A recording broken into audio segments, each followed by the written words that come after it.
Hey, it's Gary Marsh. Welcome to Tech Tuesday. Today we're going to do something a little bit different. I'm going to get into Strava and show you how to actually set up your own routes. Today I did the Bow Hill Loop, which is this one right here, 33.25 miles. And I'll show you how I did that.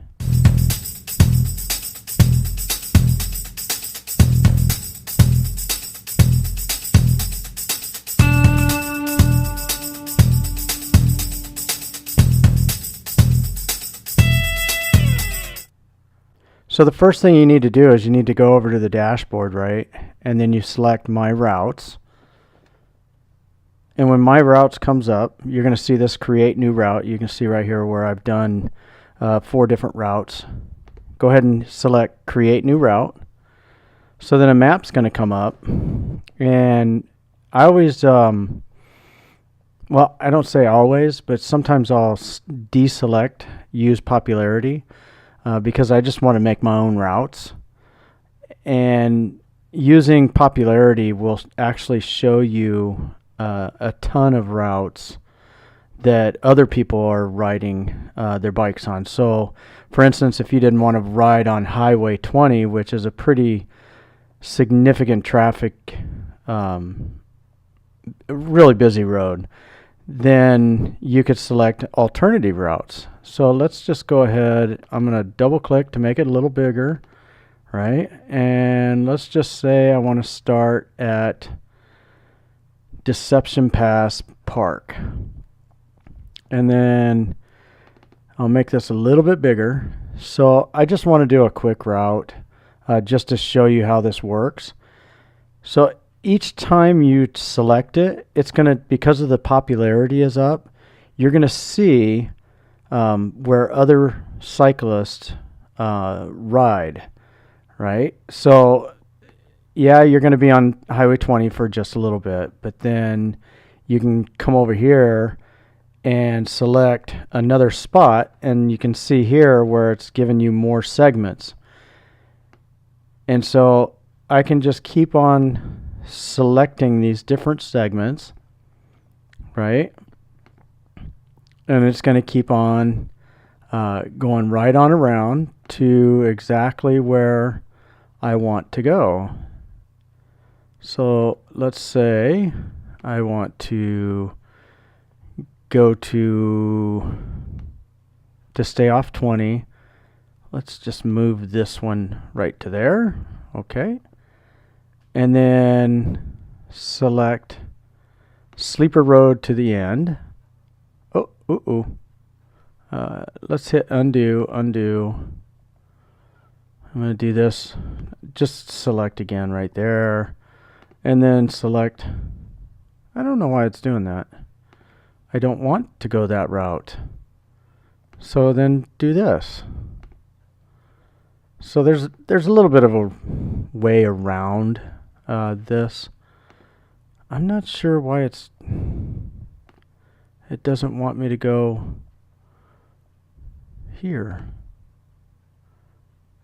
There we go. All right, so you can take Hamilton Road, right back to Frostad, and then right back over to Dyke Road again, and then come over here to, let's say, undo. So you can see it's not the best in the world, but you can really make a pretty good route.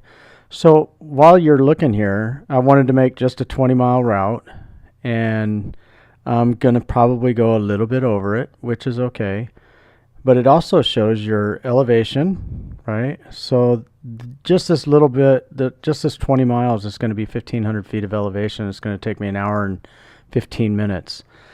Today's ride, it actually showed that I was supposed to finish in 2 hours and 15 minutes, and I actually finished in 2 hours and 13 minutes. So it's getting pretty accurate. So good job, Strava, on that one.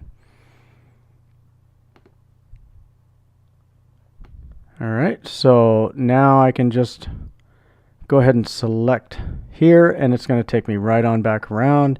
You can see this is going to be a 22.66 mile ride. And another cool thing is the elevation on. So you can see, and if you look here, you can see this little blue dot that keeps popping up. So when I go along this line, you can see exactly where the elevation gains are. And then if you look at the grade, it's going to show you the grade. Some of this is like 7% here, so that's not too bad. But then you can get into 11%, 15%, and that's pretty significant. 17% climb.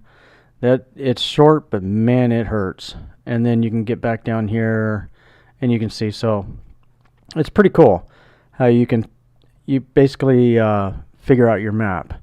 So when you're done, you can just select save, select the type, whether it's, in this case, it's just going to be a road, right? You can say deception loop, right? You can make it private if you want, and then you can hit save. I don't necessarily want to save this route because I won't be leaving from Deception Pass. However, the thing about this is when you save these, right, they're for the whole world to see. So even if you cancel your subscription to Strava or you just no longer use Strava, this route will always be here for other people to ride. So that's kind of cool too. You know what? I'm just going to go ahead and save it anyway. You can view your route. So there's another thing that I didn't show you. Select edit. So here, right, let's say you wanted to change this around a little bit. If you came into map view options, the little cog here, OSM is by far the best one, I think. However, you can do a standard map, or you can do satellite version, so that's pretty cool stuff. But for me, I really like to do just the OSM. You can do a global heat map. So this is what I wanted to show you. So when you select this, now you're going to see these red lines show up. And when you see these red lines show up, these are actually routes that other cyclists take. And so you can see there's quite a few routes. This here is a nice mountain biking area, 4DB. You've seen some of my videos on that. Coopville, you've seen some of my rides out here. So it really is pretty cool when you do the global heat map. And then you can just schedule a ride just like, you know, what somebody else has done. So if you don't want to really plan out your own ride like I did here, right, then you can just select and move it around. I hate riding on Highway 20. There's a lot of people that are texters and driving on that road that could cause potential collisions with me, so I just stay off of there. But anyway, that's how you build a route in Strava. And then once you're done, you can select save again and then view your route.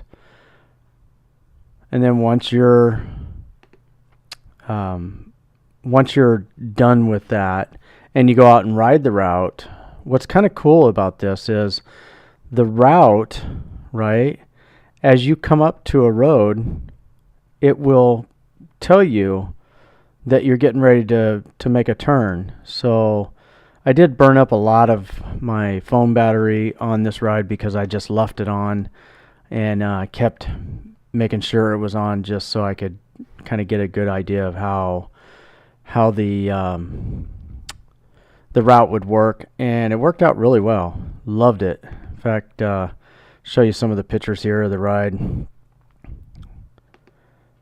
So this area is just past Bow Hill, and you're just starting to look at FMS Road is right along here. So you can kind of see out here along the Skagit Flats there. So it's a pretty cool ride. Anyway, this is Gary Marsh. I hope you enjoyed this video today. If you did, smash that like button.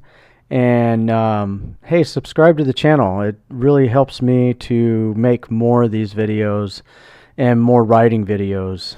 Still saying, gotta have some fun on the downhill, right? Oh shit!